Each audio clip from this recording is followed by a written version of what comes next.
qui m'a le plus réussi, c'est que j'ai jamais fait les choses tout seul. Puis ça, je pense que ça fonctionne pas, de faire les choses tout seul. Tu peux pas être bon dans tout, tu peux pas tout contrôler. Puis j'aime mieux avoir 20, 25%, 50% d'un plus gros projet que d'avoir 100% d'un plus petit projet.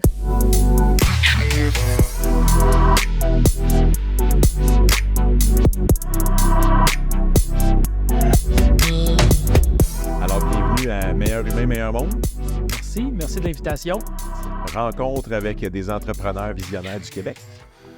Alors, notre invité aujourd'hui, Mathieu Couture, copropriétaire associé de 2 cabinets de notaires, un virtuel et un physique, un des 2 qui s'appelle Archer, un deuxième qui s'appelle Maître Nicolas, impliqué également en immobilier, très impliqué dans la région de Grand Bay. Je suis accompagné également de mon associé Michael Barriot, qui... merci d'être présent également. Et bien, mon nom, c'est Tristan Laliberté. Michael et moi sommes tous 2 du cabinet de services financiers Diversico Finances Humaines, où est-ce qu'il y a une division, notamment dans la région de Grand Bay. Fait que bienvenue tout le monde. Mathieu, c'est notre premier podcast en présentiel. Tu as été très patient dans la dernière demi-heure d'ailleurs. Fait que merci d'avoir pris le temps de te déplacer et nous offrir. On est d'ailleurs dans tes lieux ici. On est dans l'espace affaires à Grand Bay, qui est un endroit qui vous appartient, si je ne me trompe pas. Non, tu ne te trompes pas. Effectivement, c'est notre édifice. Excellent. Alors, Mathieu, première question que j'ai pour toi, le travail de notaire, parce que de formation, tu es un notaire. Votre cabinet compte une 40aine de personnes. On parle d'une 15aine de notaires, 7 avocats, du personnel administratif à travers tout ça. Mais le notaire, quand on pense à ça, souvent, on voit une personne d'une autre génération. On n'a pas l'impression que c'est un travail de jeune. Et quand est-ce que tu as décidé d'être notaire et pourquoi? Qu'est-ce qui t'a attiré vers là? Ça, c'est une question qui revient assez fréquemment quand les gens me voient, là. J'essaie d'être le mouton noir des notaires, de sortir un petit peu de la boîte. Souvent, les notaires, c'est des gens qui sont un petit peu plus introvertis. À l'université, ça se dessine comme ça, hein. On étudie un baccalauréat en droit, donc on a la même formation avocat ou notaire. Donc, quand on va à l'université, c'est pour devenir avocat. Et souvent, dans le processus, les gens qui sont un petit peu plus introvertis, les gens qui ne veulent pas aller plaider à la cour, vont devenir notaires. Moi, c'était un choix, je ne me suis pas basé sur cet aspect-là. C'était un choix business, tout simplement. J'ai regardé le nombre de notaires au Québec comparativement au nombre d'avocats au Québec. À l'époque, il y a 10 ans, on était environ 3000 notaires au Québec pour 35 000 avocats. Donc, de se partager la tarte entrepreneuriale entre 3 000 ou entre 35 000, j'ai vu une opportunité. Donc, mon choix, c'est basé, c'est un peu opportuniste, là, mais c'est basé sur cet aspect-là. Puis, je suis devenu notaire par la suite, tout simplement. Donc, c'est un choix entrepreneurial. Exactement. Parce qu'à la fin de 3 ans de droit, tu choisis 1 an de maîtrise pour être notaire ou le barreau du Québec. Puis, tu y vas avec tes affinités. Ben moi, c'était les affinités entrepreneuriales. C'est assez particulier d'avoir autant de notaires dans un même bureau. Typiquement, on va voir un bureau d'avocat avec 40 avocats au centre-ville, puis dans le lot, il y a peut-être un notaire qui va faire quelques jobs de notaire, mais vous autres, c'est vraiment plus de notaires que d'avocats. Comment vous avez pensé ce modèle-là? En fait, chez Archer, quand je me suis joint à Archer, il n'y avait pas de notaire. C'était un cabinet strictement d'avocats. Donc, j'étais le premier notaire chez Archer. Rapidement, j'ai su démontrer l'intérêt d'avoir des notaires, le plus-value qu'un notaire pouvait apporter dans un cabinet d'avocats. Et de fil en aiguille, j'ai réussi à développer ce créneau-là pour qu'on soit majoritairement des notaires.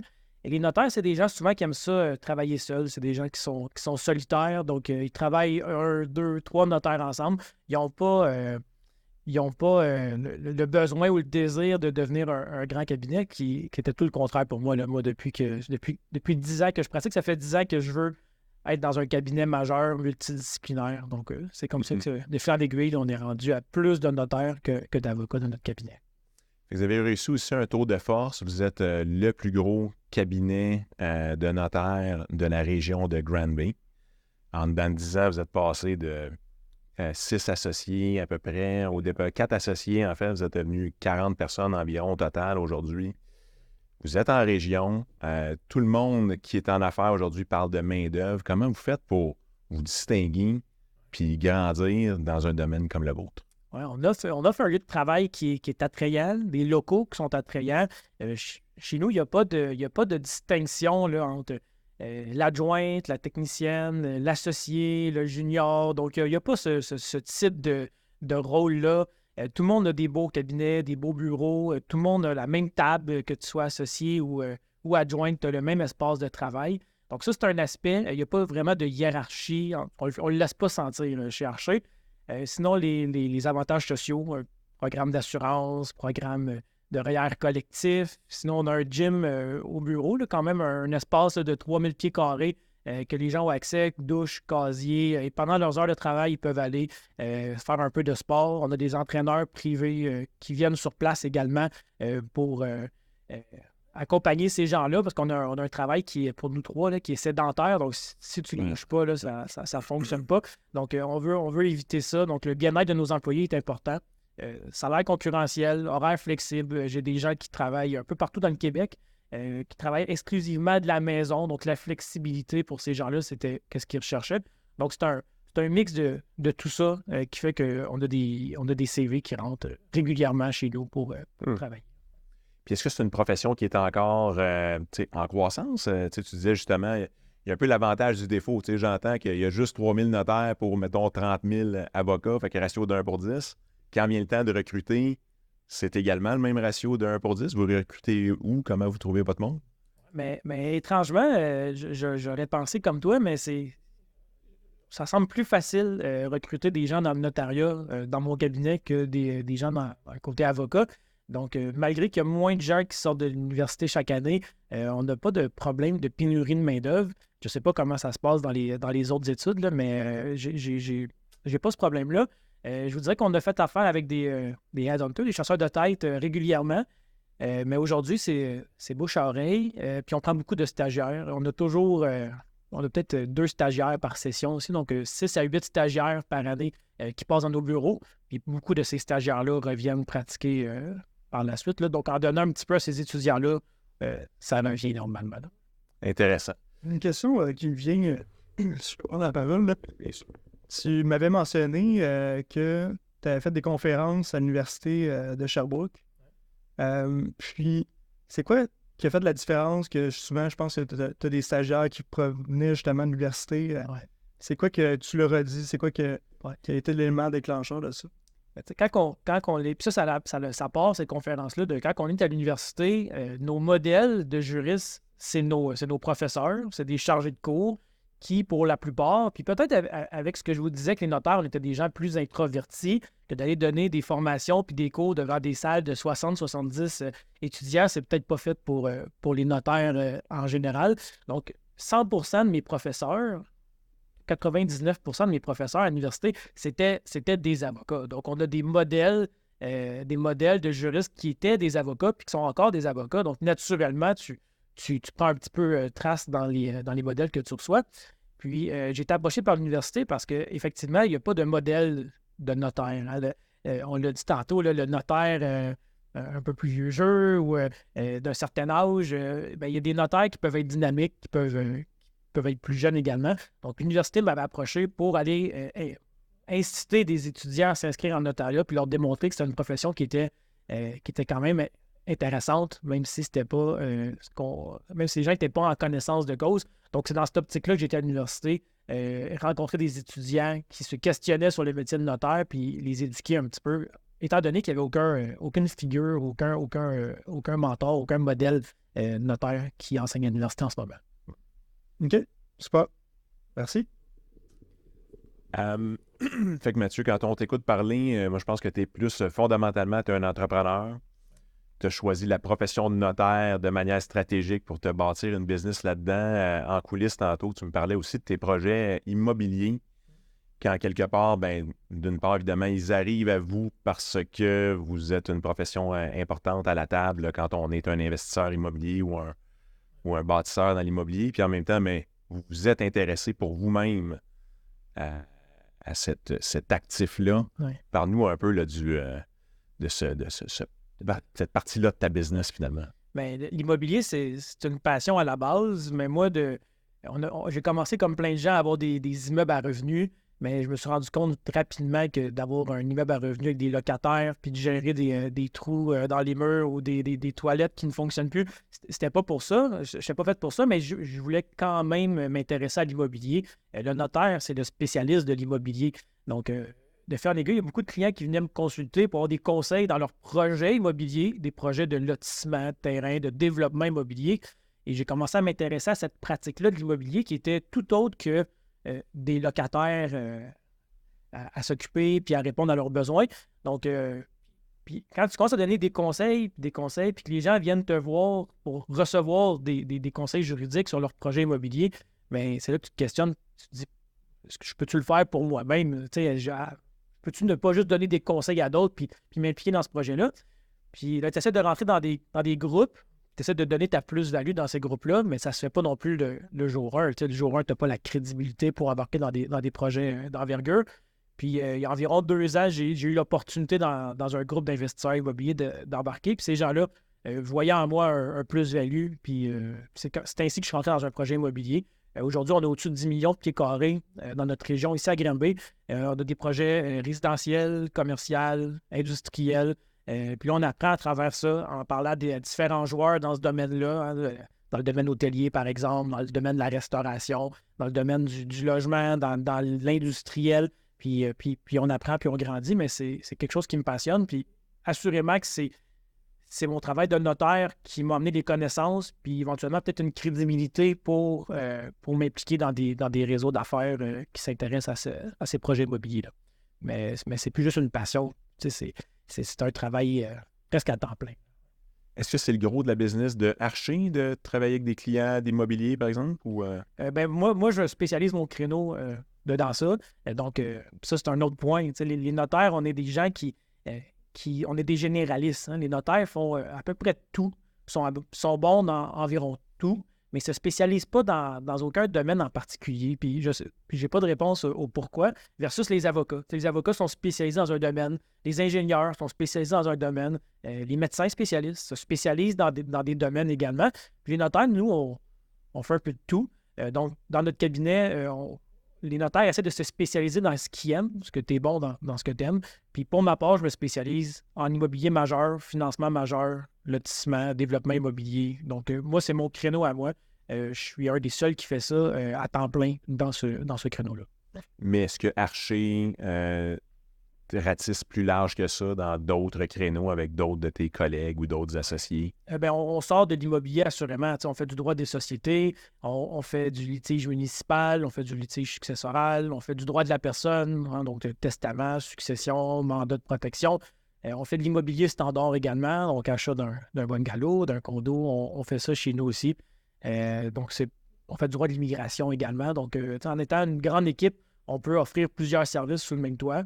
Et chaque personne, comme je l'ai dit et je l'aurais dit, mais se spécialise dans ce qu'il veut se spécialiser. Puis il ne fait pas ce qu'il ne veut pas.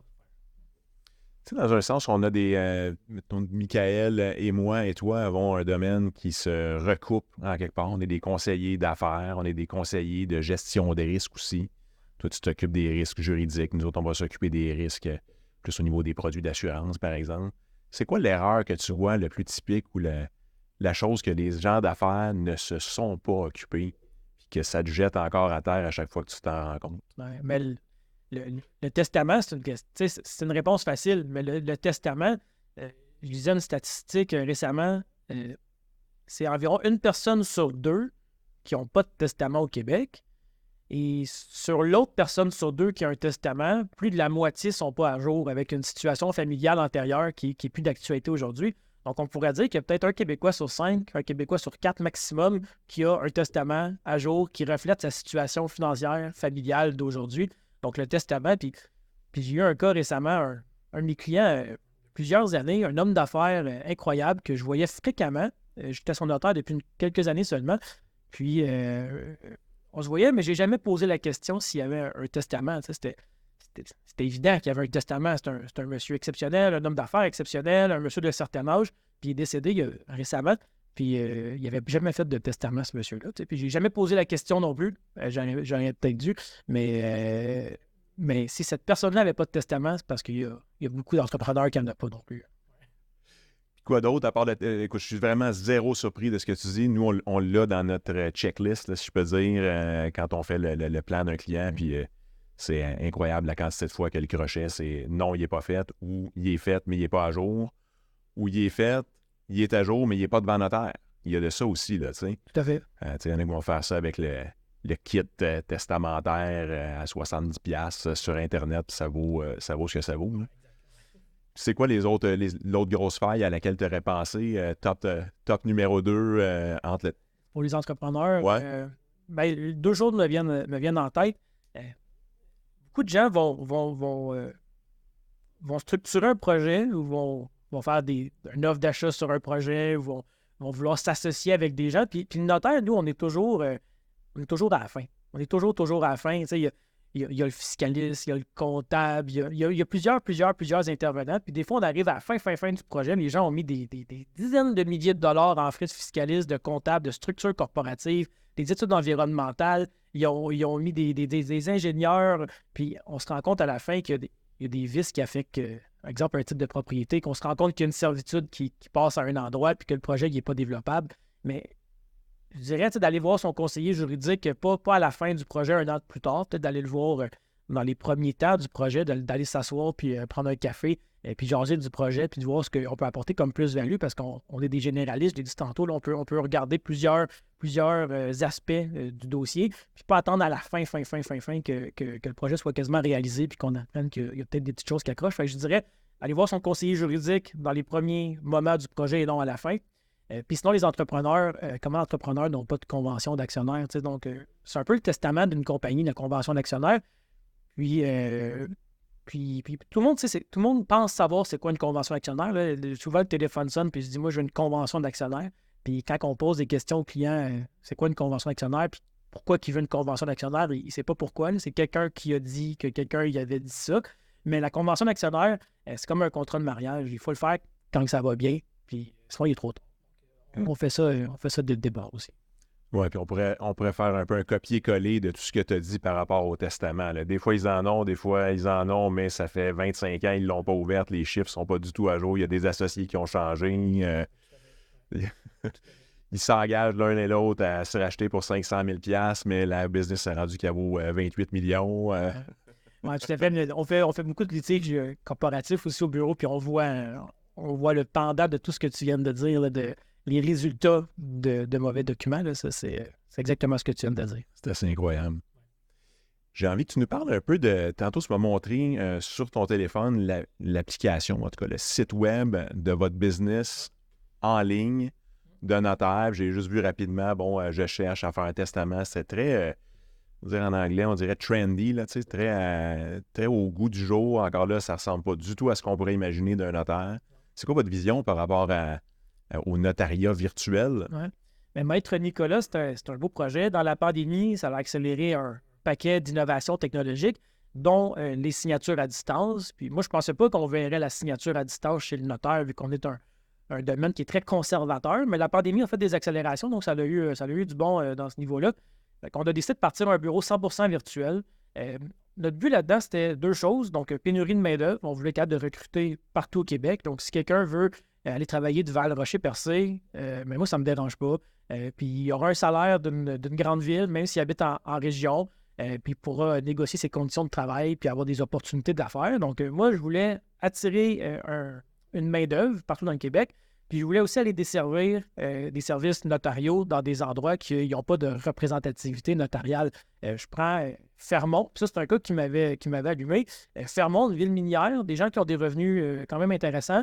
Et le notaire le plus près de Fermont, 10 heures de voiture. Donc, quelqu'un qui va aller voir un notaire à Fermont doit faire 10 heures de voiture. Il s'en va à Port-Cartier.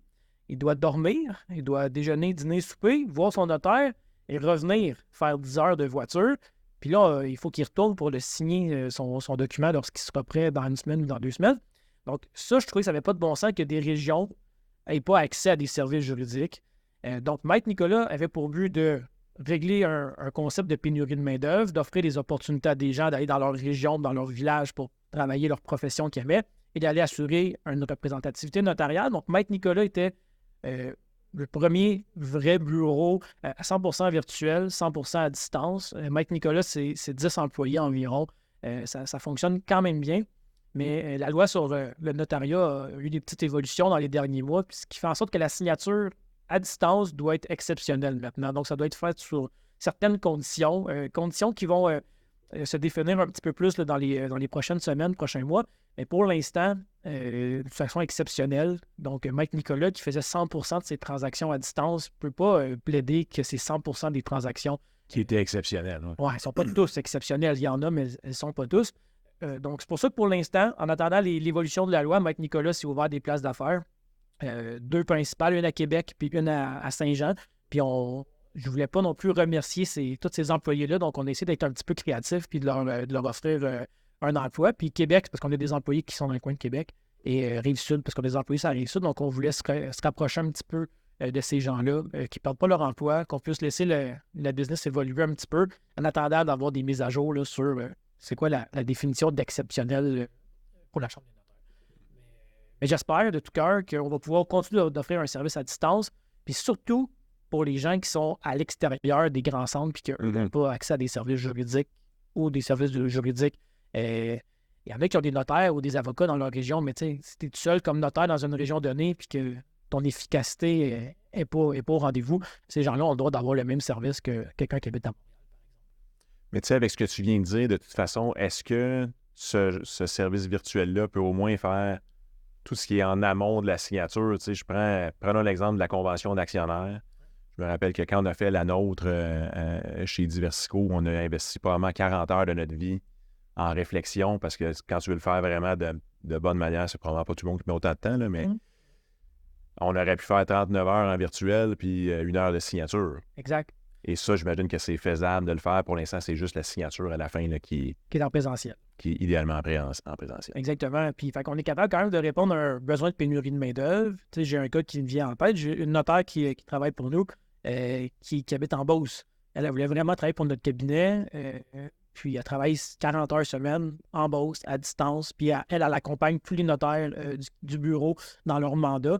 Mais ultimement, quand un client vient signer, bien, il rencontre quelqu'un en présentiel ici à notre bureau. Mais tu as tout à fait raison que toute la préparation peut se faire avec cette notaire-là à distance, en Teams, la rédaction, puis tout ça, puis la signature, ultimement, vient se faire dans nos cabinets.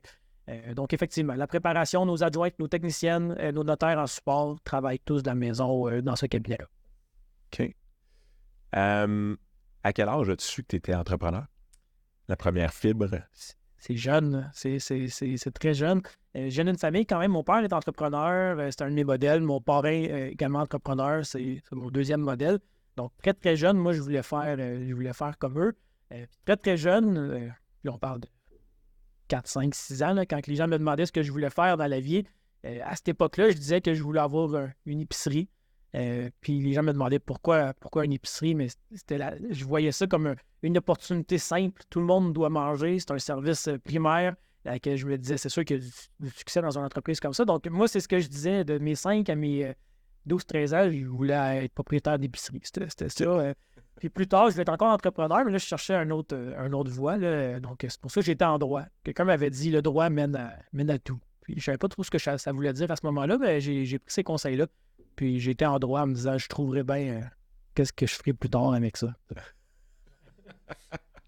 Tes clients sont principalement des entrepreneurs, je présume. Et quel conseil t'aimerais donner, tu sais, ce podcast-là qu'on fait aujourd'hui, il va être écouté par tout le tissu entrepreneurial du Québec, du moins c'est notre vision.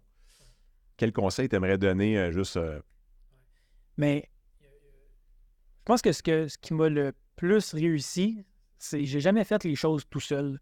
Puis ça, je pense que ça ne fonctionne pas de faire les choses tout seul. Tu peux pas être bon dans tout, tu peux pas tout contrôler. Puis j'aime mieux avoir 20, 25%, 50% d'un plus gros projet que d'avoir 100% d'un plus petit projet. Donc, de bien s'entourer. Je pense, je ne suis pas tout seul qui dit ça, c'est sûr, mais je pense que c'est le principal conseil d'affaires. Puis d'être capable également de répartir la pression sur plusieurs. Là. Nous, on est 4 associés, puis on a tous besoin des uns des autres. On peut pas gérer cette pression-là, cette tension-là. 100% tout seul, c'est impossible. Comment vous répartissez ça, justement, les 4 associés? C'est quoi le mandat de chacun? Oui, mais on est vraiment différents, les 4. Donc, moi, je suis le seul notaire des 4. Donc, c'est simple. Là, je m'occupe département notarial. Ça, c'est mon créneau à moi. Puis, tu sais, il y a des gens qui ont plus d'essence entrepreneuriale, puis il y en a qui c'est des juristes. Fait que c'est sûr que dans notre cabinet, il y a des juristes qui sont très, très... des vrais juristes, la théorie. Donc, eux vont agir plus sous forme de mentors. Donc, c'est les mentors pour l'équipe, c'est les références pour le droit dans l'équipe. Puis, il y en a d'autres que eux, leur mandat, c'est le développement des affaires. Puis, tu sais, je prends mon associé Brian, je ne sais pas s'il va écouter ça, Brian, mais j'ai regardé il y a 3 ans notre édifice, puis je dis, on manque d'espace. Il faudrait peut-être repenser quelques pièces. La réception, c'est un petit peu trop grand. On pourrait peut-être remettre des postes de travail, recouper ça. On manquait d'espace. Puis là, on voulait agrandir par l'intérieur. Puis ça, j'ai eu cette idée-là. Puis Brian, lui, il l'a pris. Puis il a dit, c'est correct. Puis une semaine après, il démolissait tout l'étage au complet. Puis on recommençait à 9. On avait, à 2, là, on se complète, là, on se complète bien. Puis donc, Brian, c'est sa force à lui, c'est le développement des affaires, puis c'est d'amener le projet à un autre niveau. Comme je dis, moi, c'est le notariat. Puis mes 2 autres associés, c'est des juristes incroyables, meilleurs que moi. Puis eux, c'est des mentors pour le bureau. OK. Wow, intéressant. Avez-vous encore de la vision pour du développement futur? Oui, tout à fait. Ça fait 10 ans, mettons, là, vous avez démarré, vous êtes parti de 4 à 40. Si on se prend une DeLorean, puis on s'envole, puis on atterrit dans 10 ans d'ici, qu'est-ce que tu vois? Mais je pense qu'Archer pourrait être un cabinet d'une centaine d'employés. J'avais l'intention, avant la pandémie, d'ouvrir des bureaux dans d'autres villes, dans d'autres municipalités autour. J'avais enlevé ce projet-là de ma table à dessin à cause de la signature électronique. Je me disais, pourquoi avoir plusieurs cabinets si on se dirige vers une signature numérique à distance? On va couper du pied carré, puis les gens vont travailler de la maison. Avec les nouveaux changements dans la loi sur le notariat, je me dis peut-être qu'on va revenir au projet initial, parce que c'est sûr que d'avoir 100 employés ici, on n'a pas le marché pour soutenir tous ces employés-là. Donc, si je veux croître encore, il va falloir qu'on se disperse un petit peu là, dans le Québec. Fait que je dirais peut-être qu'on pourrait doubler le cabinet, puis on pourrait peut-être se disperser un petit peu là. Tu nous parlais d'entrée de jeu en coulisses aussi. Tu sais, tu as d'autres projets qui t'ont interpellé, mais notamment l'immobilier, je pense que c'est le plus gros. Mais tu sais, tu mentionnais que tu avais régulièrement des opportunités d'aller plus creux dans un dossier d'affaires ou carrément de devenir investisseur. Est-ce qu'il y a des choses qui sont dans votre plan de match là, dans les prochaines 10 ans à ce niveau-là, là, en dehors du notariat et du juridique? Ben, on s'est impliqué dans beaucoup d'entreprises dans le passé. Il y a eu des succès, puis il y a eu des moins bons coups, là, comme toutes les entreprises. Mais on s'est rendu compte qu'on on n'est pas bon dans tout. Tu sais, je l'ai dit d'emblée, là, on se rend compte de ça assez rapidement. On ne connaît pas tout, on n'est pas bon dans tout. Notre temps est précieux. Notre famille est précieux. On veut avoir un bel équilibre. Donc, on a pris une décision quand même de se focusser sur le droit puis l'immobilier. Donc, je dirais qu'on va focusser ces 2 créneaux-là dans les prochaines années. OK. Super. Mike, as-tu des questions que tu aimerais amener à la table? Oui. En fait, Mathieu, on se connaît déjà. En fait, je suis ton client. Ouais. J'ai pas le droit de le dire. Moi, j'ai le droit. Puis, tu sais, je l'ai vu quand on s'est rencontrés tout de suite que tu étais vraiment à l'écoute.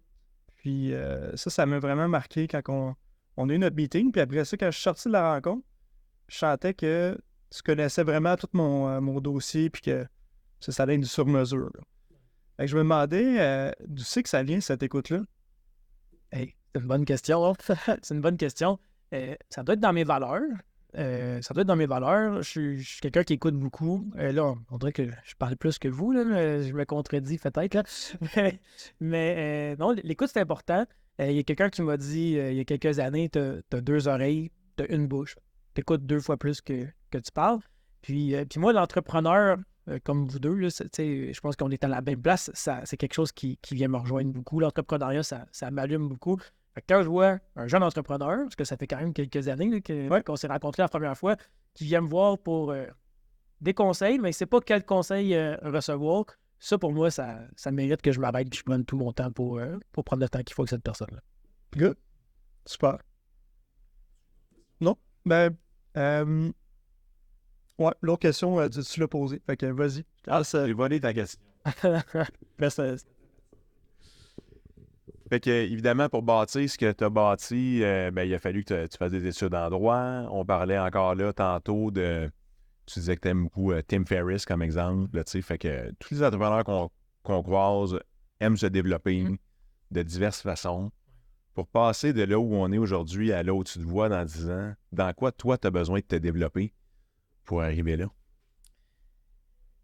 Ouais, mais c'est une bonne question. Puis c'est pas parce que tu es un bon juriste que tu es un bon leader. Hein? C'est pas parce que dans tous les domaines, ça fonctionne comme ça. Hein? C'est pas parce que tu es bon dans ton domaine que tu as les capacités d'être un bon entrepreneur.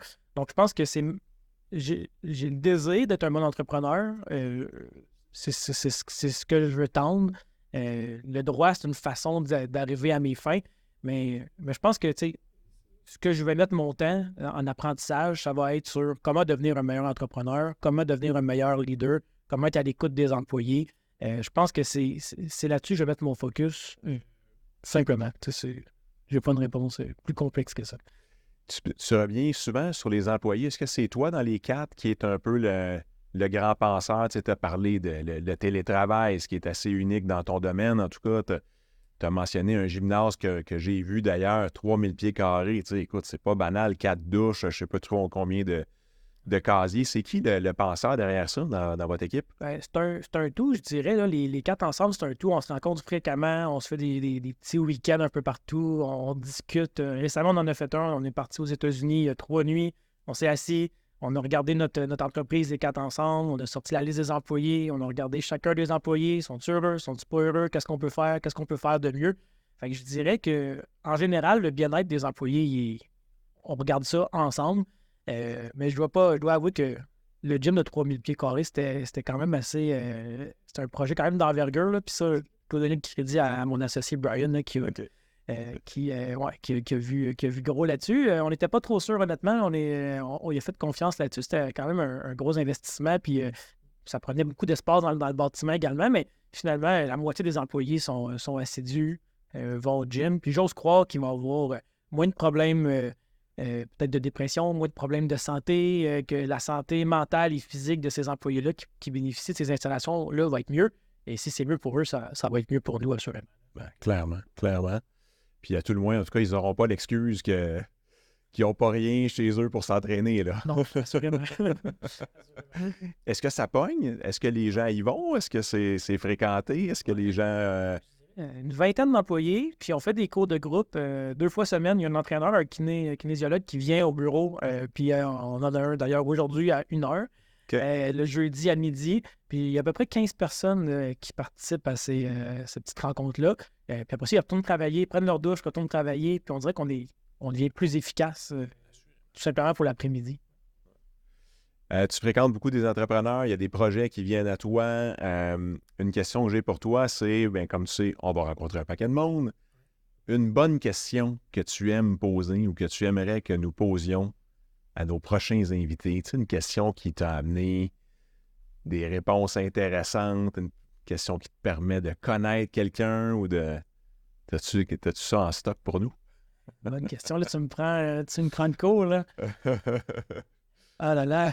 Il va falloir que tu me laisses passer, je pense. Là. OK, c'est correct. Je vais t'en revenir. Sinon, on parlait de formation. Puis tu disais tu veux te développer en tant qu'entrepreneur, en tant que leader. Donc, c'est plus dans le droit que tu as besoin de te développer. Ça, tu le fais au quotidien de toute manière dans la pratique. Est-ce que tu as des recommandations pour nous en podcast, livre ou formation que tu disais, écoute, tout entrepreneur qui veut se développer ou tout leader qui veut passer au prochain niveau devrait lire ça ou faire ça ou entreprendre ça? Il y a plein de beaux livres sur le marché. J'en ai lu plusieurs. C'est surtout ce que je fais, honnêtement. J'aime ça m'inspirer des meilleurs. Puis un des très bons livres que j'ai lu, c'est Tim Ferriss. Justement, je le nommais tantôt. Là, c'est une personne extraordinaire. Ça s'appelle en français les outils des géants. Giant Tools, je ne sais pas si vous avez lu ça. Tim Ferriss a fait plein de podcasts, un peu comme qu'on fait aujourd'hui, avec plein de grands de ce monde. Il a interviewé des acteurs, des médecins, des sportifs, plein d'entrepreneurs incroyables. Il a fait des podcasts, il en a fait à peu près 300. Puis ce livre-là rassemble tous ces podcasts-là sur 3-4 pages. Il résume chacun des podcasts. Puis il y a des conseils sur un paquet de choses. Là, la santé. Depuis que j'ai lu ça, je prends plus de sucre. Ça l'a arrêté, plus de sucre. Depuis que j'ai vu ça, je prends des douches froides. Donc, il y a des conseils sur la santé, puis on se rend compte. Puis c'est drôle parce que le livre est fait en 2 sections. La première section, c'est la santé. Puis la deuxième section, c'est la business. Fait que moi, quand j'ai reçu ça, puis le livre, on peut le lire n'importe comment. On peut aller au chapitre 50, on revenait au chapitre 2, il n'y a pas d'ordre. Puis c'est ce que ça dit dès le départ, il n'y a pas d'ordre. Tu vas voir la personne qui t'intéresse, tu reviens. Fait que moi, j'ai été direct dans le business. J'ai ouvert ça dans le milieu du livre. J'ai commencé à lire la section sur les affaires. C'est très intéressant. Et après 5-6 pages, je me dis, ça n'avait pas de sens, là, ce que tu fais. Là. Fait que je suis revenu au début du livre, puis j'ai lu finalement la section sur la santé. Puis je me rends compte aujourd'hui que si tu n'as pas cet aspect-là, la suite du livre n'arrivera jamais. Donc, c'est l'entrepreneuriat, mais la santé, c'est encore plus important. Puis prenez des douches froides, puis mangez pas de sucre. Puis c'est ça que ça dit dans le livre. Mais ça, c'est pas nécessairement des docteurs qui disent ça dans le livre. Là. Ça peut être un acteur, ça peut être. Puis tout le monde a ses conseils. Fait que c'est plein de conseils de plein de géants de ce monde. Puis je l'ai lu 2 fois, ce livre-là, puis je vais le relire encore. Puis on capte plein de petites choses. Puis ça fait que tu deviens un meilleur entrepreneur. Assurément. La santé devient ta fondation. Pour le reste, la famille aussi, évidemment. Santé, famille. Si t'as pas ça, le reste ne suivra pas. Tu n'auras pas d'affaires. Intéressant. On est encore en début d'année. Est-ce qu'il y a quelque chose que tu entreprends en particulier? Je n'appellerai pas ça une résolution, là, mais est-ce qu'il y a quelque chose en 2024 que tu entreprends pour toi-même ou pour ta business? Ouais, ben pour moi-même, c'est l'équilibre travail-famille. Ça, c'est ultra important. J'ai 2 enfants. Mes enfants, ils ont 10 ans puis 6 ans. J'ai eu ma fille, j'avais seulement 24 ans. Avec les premières années de ma carrière, c'est sûr que j'étais moins présent. Là, je travaillais beaucoup. Mais aujourd'hui, 10 ans plus tard, je peux me permettre de ralentir un petit peu moins, d'avoir un meilleur équilibre travail-famille. Puis pour moi, c'est dans le voyage que ça se passe. Fait que cette année, ça va être des voyages, c'est certain. C'est le seul endroit que je suis 100% focus avec mes enfants et ma famille. Parce que si je passe une semaine chez nous, je sais comment ça va finir, je vais être au bureau à chaque jour quand même. Donc, ma résolution 2024, c'est ma famille, puis c'est de leur faire découvrir le monde. Excellent, bien inspirant. Bien inspirant. C'est des âges vraiment intéressants en plus, là, 10 ans, 6 ans. C'est vrai que ça s'arrête là. Ouais. Parce qu'on ne veut plus que ça avance. Tu risques de dire la même chose dans 2 ans, puis de redire la même chose dans 4 ans. Ouais, probablement. Ça en parlera. Tous les âges sont intéressants pour différentes idées. J'ai une dernière question pour toi. Tu mentionnes dans un entretien que tu as eu avec Michael, tu as fait le parallèle entre le fait que tu es devenu un expert en immobilier qui fait de toi un beaucoup meilleur conseiller juridique en immobilier, parce que tu connais l'immobilier, pas juste pour les aspects juridiques, mais tu peux devenir un peu un conseiller d'affaires par le fait que toi-même, tu t'es mis les mains dedans. Puis tu as fait un drôle de parallèle que j'aimerais que tu nous racontes avec une de tes premières jobs où est-ce que tu vendais des ordinateurs, si je me trompe pas. Mais moi, pour payer mes études, moi, j'ai travaillé pendant toutes mes études. Ça, c'est petite anecdote, là, première journée d'université, on est 65 dans ma classe. Le professeur demande, y a-t-il des gens qui travaillent en même temps que faire leurs études en droit? Puis j'étais tout seul qui avait levé ma main. Moi, je travaillais mon 30 heures semaine, puis je faisais mes études en droit, puis c'est comme ça que j'ai avancé. Je travaillais pour payer mes études au Future Shop, ça n'existe plus aujourd'hui. Puis, je vendais des ordinateurs, puis j'étais pas très performant dans la vente d'appareils Apple, donc Macintosh, parce que je connaissais pas ça. Quand tu connais pas quelque chose, comment conseiller les gens. Puis, le responsable du magasin à l'époque m'avait prêté un ordinateur Apple pour que j'apprenne. J'ai adoré ça, finalement. Maintenant, aujourd'hui, j'ai que ça. Puis, je suis devenu, finalement, l'un des meilleurs vendeurs dans cette gamme de produits-là, juste parce que je connaissais ce produit-là, puis j'étais un expert dans ce produit-là. Pas juste en théorie, en pratique également, parce que je l'utilisais à l'université, dans tous mes cours. Puis l'immobilier, c'est pareil. On apprend des choses à l'université, la théorie, c'est une chose. Puis quand on arrive en pratique, on se rend compte qu'on n'a pas appris grand-chose, finalement, pendant 4 ans. Puis en faisant de l'immobilier, puis en m'impliquant dans l'immobilier, puis en passant à travers toutes les étapes d'un projet immobilier, des étapes qui sont parfois agréables, parfois désagréables, parfois c'est réjouissant ou fâchant, mais tu comprends l'entrepreneur, puis tu comprends ce qu'il vit, puis les frustrations qu'il vit, puis tu es en meilleure position de le conseiller assurément par la suite parce que tu as marché sur ses traces, puis tu le comprends de A à Z. Donc, une des raisons pour que ma clientèle aujourd'hui est dans le domaine de l'immobilier d'envergure, parce qu'ils savent que je suis confronté aux mêmes problématiques qu'eux, pas juste en théorie, mais en pratique. Tu sais exactement les questions qui se posent, tu sais exactement les stress qu'ils peuvent vivre, les émotions en cours de processus, les étapes à ne pas oublier. Et bien sûr, de parler rapidement du juridique pour pas que finalement tu as fait les 50 étapes précédentes pour qu'à la fin, il y ait une servitude dans le chemin. Si j'ai bien compris. Exactement. Que finalement, les dizaines et les dizaines de milliers de dollars feraient, tu sais, finalement, ça ne marchera pas le projet. Non, ça doit être frustrant. Tout à fait. Hey, merci beaucoup d'avoir accepté notre invitation, Mathieu. Fait que Merci à vous deux. tu es vraiment une personne inspirante, intéressante, loin du notaire qu'on peut imaginer dans un film. Ce ne serait probablement pas toi qu'on casterait. Mais franchement, pour un notaire d'affaires, pour les besoins d'aujourd'hui de jeunes et moins jeunes entrepreneurs, c'est pas mal inspirant ce qu'on a entendu. Moi, j'ai bien aimé tout l'aspect, comment tu as monté le modèle pour attirer des talents vers chez vous. Beaucoup aimé la question du gymnase, notamment les heures flexibles. Beaucoup aimé ton idée aussi au niveau de l'application online pour tous les besoins des gens qui sont, pas juste les gens en région, mais les gens qui veulent faire quelque chose à distance juste parce que c'est plus pratique aussi. Là, c'est beaucoup de temps sauvé. Fait que bref, je vois vraiment qu'il y a des visionnaires au sein de ton groupe. Puis c'est ça que je vais retenir, moi, de l'entretien d'aujourd'hui. Ah, mais merci. J'apprécie. Merci de l'invitation encore une fois. Monsieur. Michael, est-ce que tu aimerais dire un petit mot de la fin? Oui, ben merci pour l'entrevue, en tout cas, d'avoir permis de faire ça aujourd'hui. Je suis vraiment reconnaissant que tu sois là. Puis, moi, ce que j'ai retenu, c'est aussi d'être différent. Je pense que tu es différent des autres, puis ça fonctionne. Puis, je suis content qu'on ait été plus en détail. Je te connaissais déjà, mais là, j'ai vraiment, je vois vraiment c'est qui la personne derrière l'entreprise. Là, donc, merci autant. Merci. Merci encore.